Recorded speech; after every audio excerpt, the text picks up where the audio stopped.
Who wants to do the intro? Does anybody remember? I think Brendan remembers how to do it. It's been so long.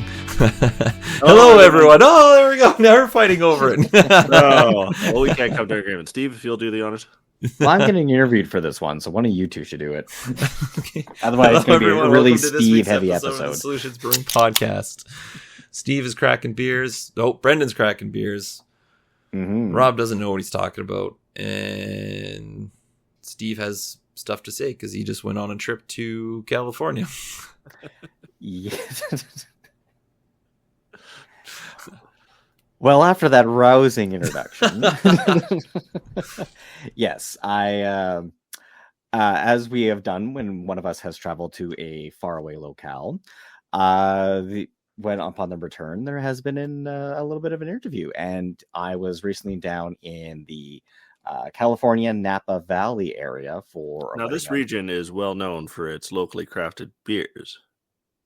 No, wait, that's wines. That's wine. It's very well known for its. Is this going to be a wine-heavy episode? A little bit. I do have one mention of one very specific winery we went to. Okay, because I may have opened the wrong beverage. Yeah, but I do have lots of beer stuff. So, so yes, we were down for the wedding of our good friend Yates to her wife Alex, which was super fun and all that kind of stuff. They got married underneath like a absolutely massive oak tree. Like the oak tree was like 100 feet tall, like at least. Like if I wasn't at a formal function and wanted to like kill a little bit, I was going to climb that tree. It was so like very lightly, gently branches everywhere. Like I could have been a squirrel. It was amazing. But we stayed in this little town called Calistoga, which is up like a little ways from. There's an actual town called Napa, and then there's the Napa Valley, which stretches quite a ways, and it's very similar to Osoyoos and Penticton in geography. So it's like big hills and mountains, and then you're in a ravine, and then you see wineries everywhere. There's so many in the area because like there's these plots here, and there's like big ones and small ones, and some just produce grapes for other ones, and it's kind of really remarkable. So in this area known for wine, when we get to our hotel in Calistoga, basically get in. It's a little like Art Deco, founded originally in the 1900s sort of thing. Actually had a natural hot spring as part. It was drilled in 1909 sort of thing. So the hot tub had one temperature setting, and the temperature setting is whatever the spring feels like at this particular moment. So some days the hot tub was cool. Like it was legitimately like not that warm. And then other days it's like I can only put my feet in because it's it's actually severely warm. Like you get in for like a little bit and you're like, no, I gotta come out. Like I go up to my chest and be like, nope, this is too hot, and get out. But anyways, I get there, we get into this like little Art Deco room. We're facing, I think, north or whatever. And I'm like, man, like we were like the previous day, or we landed, we went to the one of the fancy aquariums in the south end of California, the peninsula there, traveled the way up there. So it's like 11 o'clock at night. We're so bush tired. We're going to go sleep. And I'm like, I wonder where the nearest brewery is. And I open up my window and I see 3 fermenters outside. So it's there. It's right there. And it turns out what was like literally, I then looked up my phone. It's like, you are 75 feet from brewery. And it turned out to be what was called the Lincoln Ave Brewery in Calistoga. And these 3 fermenters outside, like they were just like, they had a forklift kind of mount stuck to them. So they had been in use and they were currently moved outside of the main brewery. So they're just sitting outside in the yard sort of thing. No like valves or no like little tri-lock things or anything of the sort on them. But I was like, oh, well, when I have a free day, I'm going there. And so I did. They were an interesting brewery because they had a lot of stuff from around the area. They had 20 taps, but it was more brew pubby than it was like a proper brewery. But they had 4 of their own local beers, which were called I'm just going to look them up real quick here. Because there is oh, no, that's somewhere. That's Pennsylvania. Just wait. California.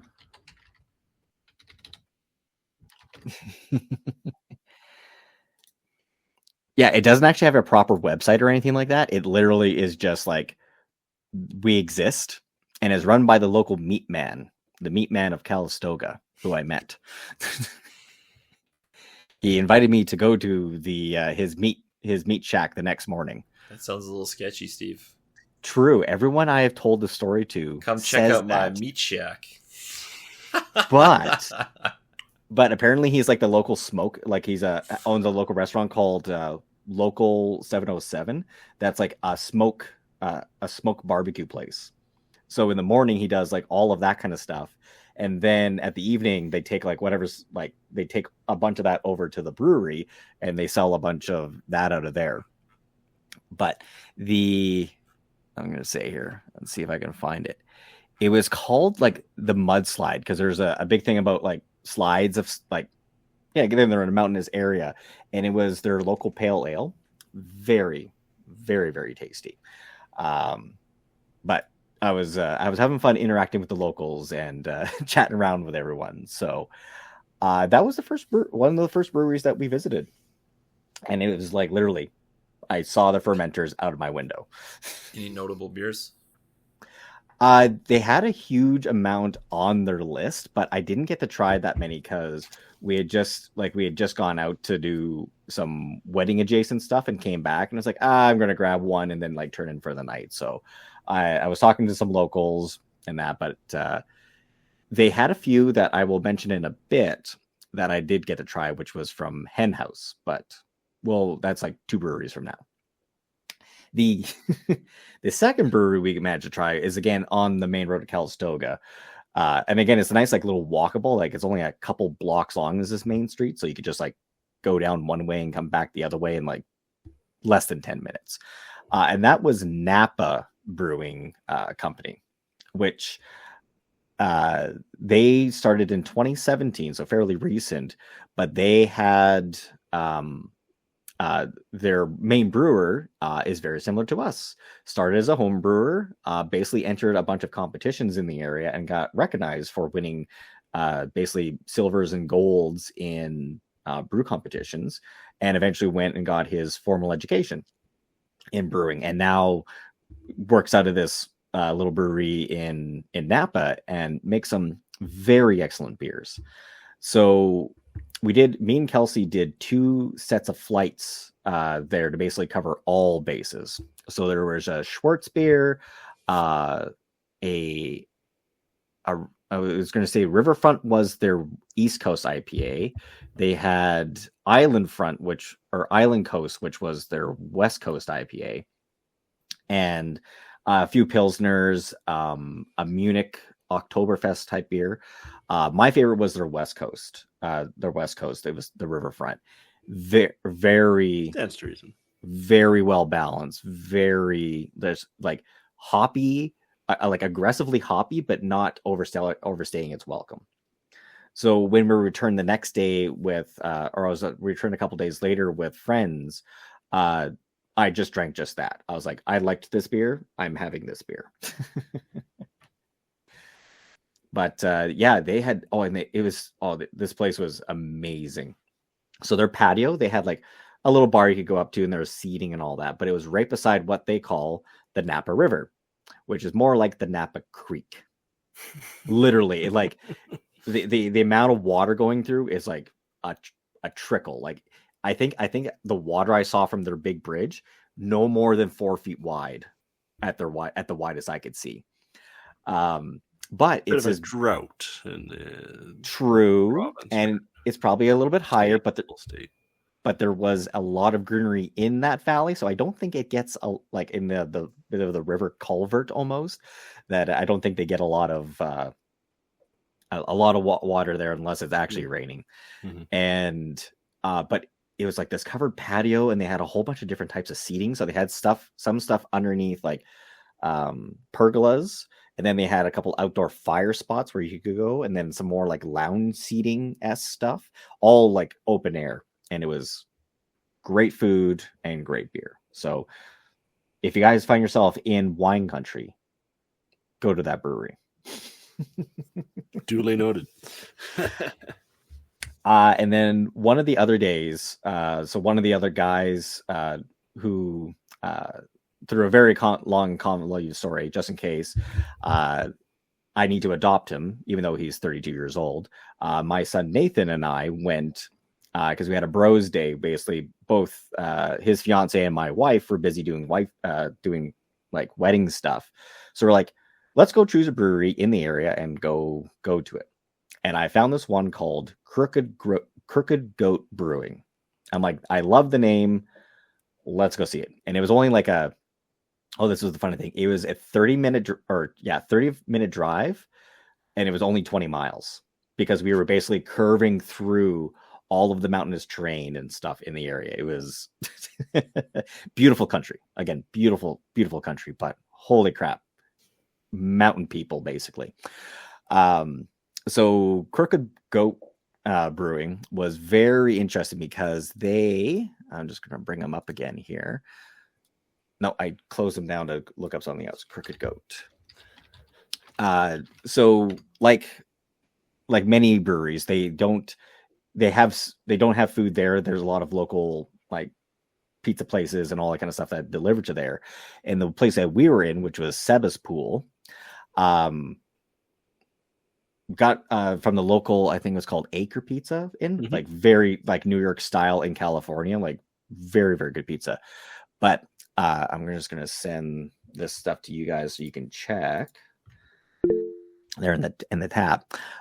So this one I didn't have as many beers. I had their From Beyond Hazy IPA, which was super juicy, like Galaxy. I don't recognize the hop Rakau, Rakau, but Montuaka is a New Zealand one I do recognize. And that one was just like juice beer. Super tasty, super went down, really, really nice. And then I had their Ibex as well, which was a dry hopped with Citra, Simcoe, and Amarillo. And guess what? I could taste the Citra right away. I should have known better. So it was a very well balanced beer, but it was like, I've had this beer a lot. Different takes on it, but the same. And then I sampled their Midnight in Munich, which was their Schwartz beer, which is very interesting because I haven't had a Schwartz beer since I've made a Schwartz beer. And this one, basically the same, like it was very, very similar to mine. So it was very nice and refreshing for, 28-degree weather when we were down there. It was super warm, super, super warm. And I'm going to say last but not least, or sorry, second to last, but not least. The last one we had was called, it was served at the wedding, at one of the wedding events, was Hen House Brewing. So they're one out of Santa Rosa Brewing Company. I was going to say, I'll bring up the website for you guys here. And I had their Pale Ale and their Pilsner. So the Pilsner was fairly standard, like nice, refreshing Pilsner, especially like when you're outside, like mingling with people and you're just trying to kind of keep cool. Very, very nice beer. But I'm going to say, I'm just looking for it here. Their Pale Ale wasn't called Hedge Maze. Just looking for it in their list here. They got lots of beers. They do a lot of like seasonal stuff and wasn't for first. It was their Stoked beer. It was, again, very, very refreshing beer for a very refreshing day. And especially with like later wedding stuff that was kind of going on. It was like, exactly what you wanted when you needed it. Cool. And then the last beer that I'm going to mention that I drank a lot of when I was down there was our good friends Coors, and specifically Coors Banquet. So since we were in the hot tub a lot and that, we just went to like the local liquor store, which was 125 feet away. It was just past the brewery, and basically got like one of those like 2-4 cubes. And it was like, this will last me 7 days with sharing. No, it's and guess what? Standby for a reason, right?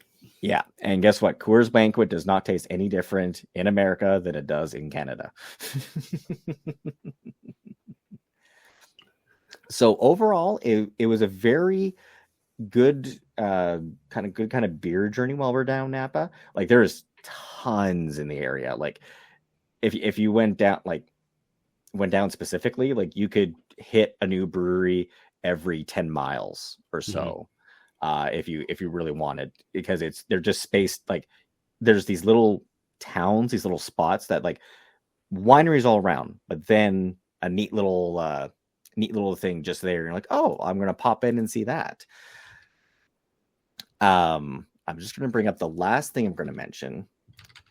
There we go. So the last place that we went, and I got to mention this because this is after the wedding. So the wedding's all done, 5 days of like getting everything ready and making sure everything's going to run fine. We went with our friends to this Castello di Amorosa, which is a castle in Napa. And now this castle is unique because there are no castles in Napa except this one. And what it takes is an incredible amount of money, space, foresight, and planning to build this thing. And what it is that this son of Italian immigrants who made himself like trading, shipping, and all this kind of stuff, made himself a decent amount of money. And he's like, I want to honor my Italian heritage and basically make a winery. Like that's what I want to do. So starting in 1993, after collecting stuff in Tuscany, Italy, and a whole bunch of other places for like decades sort of thing, 200 shipping containers worth of stone artifacts, random things and all that, imports it all into the US and gets this thing, started building this thing. This thing was built by hand, finished in 2007, and they started like producing like their first real wines. And I think it was like 2010, 2011 was their inaugural year, because you got to plant all the vines and get it all going. But they are a Cabernet Sauvignon specific winery. Like they'd make other stuff, but that's their main focus.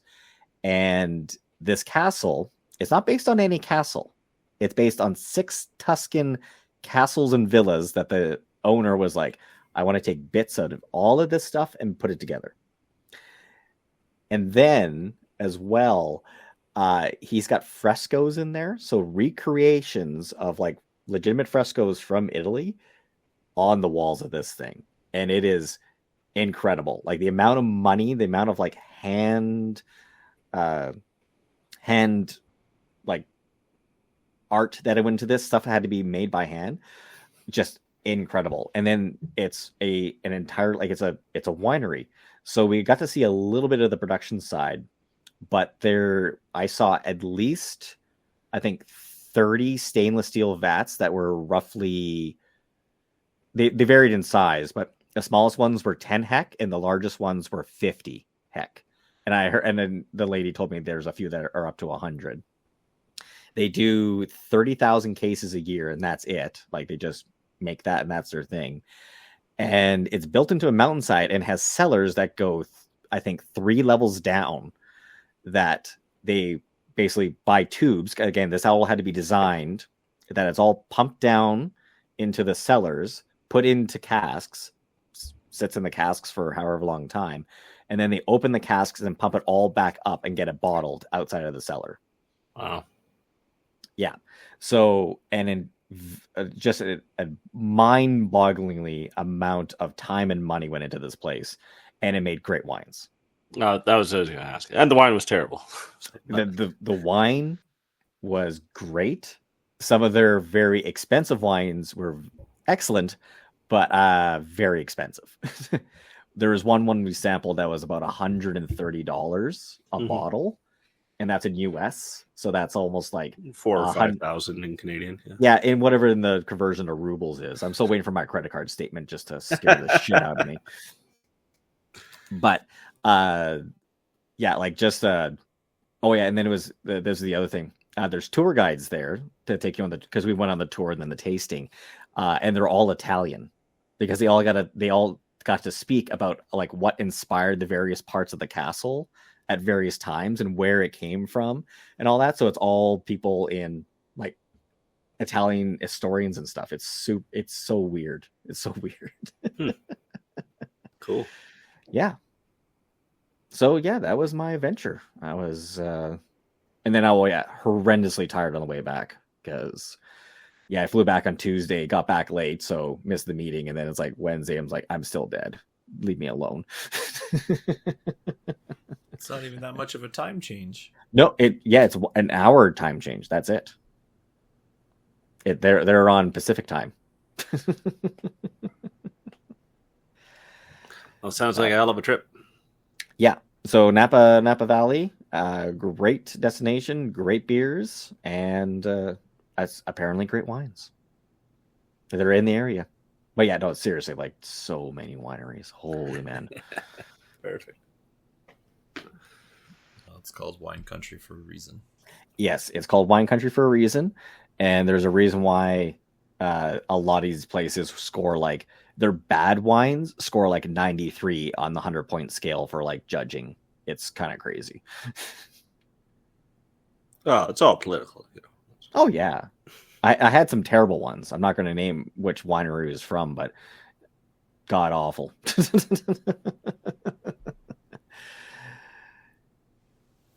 So this has been a Steve heavy episode. So Brendan, you know, if you wanted to tell Steve to shut up about wine and beer in Napa Valley, how would you send a message to us? Well, they could go to our website, www.solutionsbrewing.com. There'll be a pop-up that'll ask you to sign on to our newsletter, which I think will just be full of Steve's dissertation on his trip. Yeah. There's also a contact us button, which will send an email to our email address, noproblems@solutionsbrewing.com. Please use the subject line, Steve, shut up, if you're talking about his trip. Yep. Otherwise, you can just go through our socials at Solutions Brewing Co. on Instagram and Facebook. And there we go. Please do use the subject of Steve shut up, because that would be amazing. Or use the line from Futurama, like, this is a Steve heavy episode. In other news, we will be, by the time this is out, we should be in the flyer for Beer of the Week with Sylvia's, so look for us there. Yes. Yep. You will see the watermelon goza there primarily. Yeah. And dark on Friday, Rob's taking another long trip to go to Edmonton. Yep. To be on the radio, the talkies. Yes. So with that, are you actually going to be on the radio with them? Yes. Oh, wow. Because before we've just dropped off the beers and been like, bye, and gone off. But that is going to be very exciting. Yeah. So this one's like you show up, you bring the samples, you talk to the host, or describe the beer. Obviously, we'll talk about the brewery and the promotion of the sodas, right? There we go. No, that's going to be excellent because, yeah. And which beers are you bringing up? You're bringing up the three that are in the flyer. So it's going to be the Dark Ritual, Friends Night Out, and Missing Piece. Excellent. They've had Missing Piece before, but I think I don't know if they had Friends Night Out. They definitely haven't had Dark Ritual. No, Dark Ritual's new. We did have the Stout up there one time too. We did do. We had the Stout, the Amber, and the Missing Piece is what they tried before. So okay, yeah. So it's been like 2 years then. So, well, there we go. I'll be excited. Mm-hmm. And what radio station and what time are you going to be on the radio? Well, now you're asking me questions. Like, I like to do all these things last minute, Steve. I don't actually pay attention. Screw it, we're doing it live. I think it's the Nielsen show. It's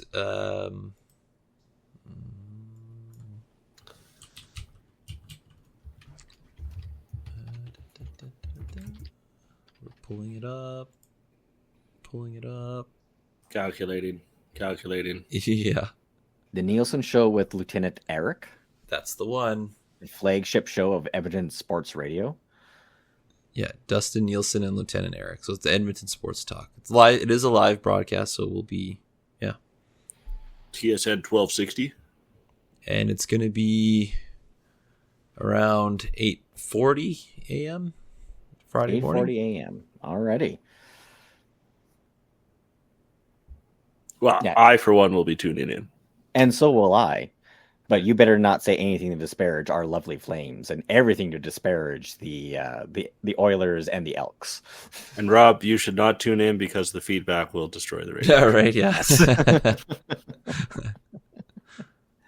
All right. With that, we'll see you all next time. Yeah. Thanks, everyone. Take care, everyone.